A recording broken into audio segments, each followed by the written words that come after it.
प्यारे देशवासियों, नमस्कार। हम सब के लिए बहुत ही चिंता की बात है कि कोई भी काम देश भर के अंदर कहीं भी सही नहीं हो रहा है। हमेशा हर हर महकमे में, हर एजेंसी में, हर जगह पर कोई ना कोई समस्या जरूर मिल रही है। इसका एकमात्र कारण है सरकार का जवाबदेह ना होना, सरकार का गैर जिम्मेदार होना, सरकार का अलोकतांत्रिक होना। ये इन चीज़ों की जिम्मेवार है। जिस सरकार की जिम्मेवारी होती है कि अगर आप प्रशासन का हिस्सा हैं, आप प्रशासन चला रहे हैं, तो आपको सबको एक नज़र से देखना होगा, सबकी भलाई का काम करना होगा। सबकी भलाई के लिए ही सरकार चुनी जाती है। ये अलग बात है कि वर्तमान में जनता द्वारा चुनने का सिस्टम खत्म होता जा रहा है और ईवीएम मशीन द्वारा चुनाया जा रहा है अपनी साजिश के तहत। ये अलग बात है, दुखद है ये। लेकिन आखिर में ये कब तक देश इसको बर्दाश्त करेगा? ऐसे ढांचे को कब तक बर्दाश्त करेगा?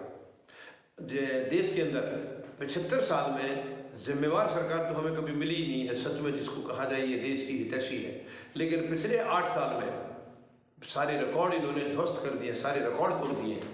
इतनी घटिया किस्म की गैर जिम्मेदार सरकार है। भारत सबसे बड़ा लोकतांत्रिक देश है, लेकिन हमारे यहाँ सबसे अलोकतांत्रिक काम हो रहे हैं, सबसे ज़्यादा अलोकतांत्रिक काम, अनडेमोक्रेटिक काम। कौन? अनडेमोक्रेटिक लोग हैं जो वही कर रहे हैं ऐसा। और आज वो लोग हैं अपने आप को जो देशभक्त बताते हैं, जो किसी टाइम में कहीं भी देश के आसपास नजर नहीं आते थे, आज अपने आप को वो देशभक्त बता रहे हैं। आज़ादी की लड़ाई में इनका कोई योगदान नहीं रहा, हमेशा इन्होंने अंग्रेजों का साथ दिया। और आज वो ये जता रहे हैं कि सच्चे देशभक्त वही हैं, भारत के हितैषी वही हैं। वो अपने आप को इस तरीके से पेश कर रहे हैं। लेकिन ये तस्वीर बहुत ख़राब है। भारत की जो तस्वीर बनती जा रही है ये बहुत ख़राब है। अब पूरे देश के अंदर कहीं भी देख लीजिए, मार्केटिंग के अंदर देख लीजिए, वहाँ भी धांधलेबाजी है, मिलावटखोरी है, हर जगह झूठ का व्यापार चल रहा है पूरे देश के अंदर। क्योंकि जो पार्टी खुद झूठी है, प्रधानमंत्री महोदय खुद झूठे हैं, तो वो तो देश में भी वही माहौल पैदा करेंगे। क्योंकि आज देश को बिल्कुल कमज़ोर कर दिया गया है, तोड़ा जा रहा है देश को, जाति में, धर्म में बांटा जा रहा है। सच में हमें इससे सबक लेना होगा और इस सरकार को रोकना होगा। वर्तमान में जो केंद्र सरकार बैठी है पिछले 8 साल से, इसने देश को बहुत डैमेज किया है, देश के लोकतांत्रिक ढांचे को बहुत बड़ा नुकसान पहुंचाया है। लेकिन हमें बचाना होगा देश को, क्योंकि ये देश की इन मुट्ठी भर लोगों का नहीं है। देश हम लोगों का 140 करोड़ लोगों का है। ये देश उस गरीब का है, उस मजदूर का है, उस किसान का है, जो ये पूरे देशवासियों के हितों की रक्षा करते हैं, सब के सब। ये देश उनका है। ये देश इन चंद मुट्ठी भर लोगों का नहीं है। ये इनकी चहेते जो हैं कॉरपोरेट हाउसेज में, ये उनका नहीं है। ये देश 140 करोड़ लोगों का है।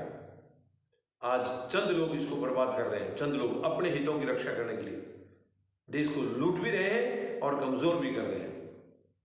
हमें इन चीज़ों से छुटकारा पाना होगा, देश को हमें बचाना होगा।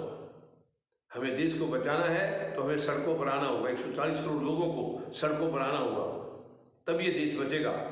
वरना आज उन महान शहीदों की आंखों से खून के आंसू बह रहे हैं। वो यही सोच रहे हैं कि हम किन के हाथ में सत्ता सौंप के आ गए। सच में इससे बड़ा कोई चिंता का कारण हो नहीं सकता है।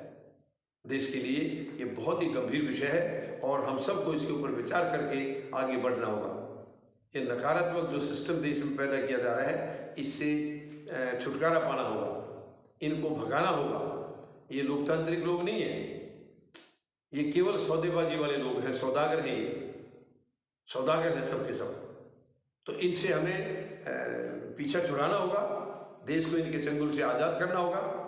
मैं आपका आह्वान करता हूँ, आप सब आइए, हम लोग मिलकर के इस लड़ाई को लड़ेंगे और इस देश के संविधान में जो लिखा है या जो हमारी महान हस्तियों ने सपना देखा है, उनके सपनों का भारत बनाएंगे। धन्यवाद। जय जवान, जय किसान, जय हिंद।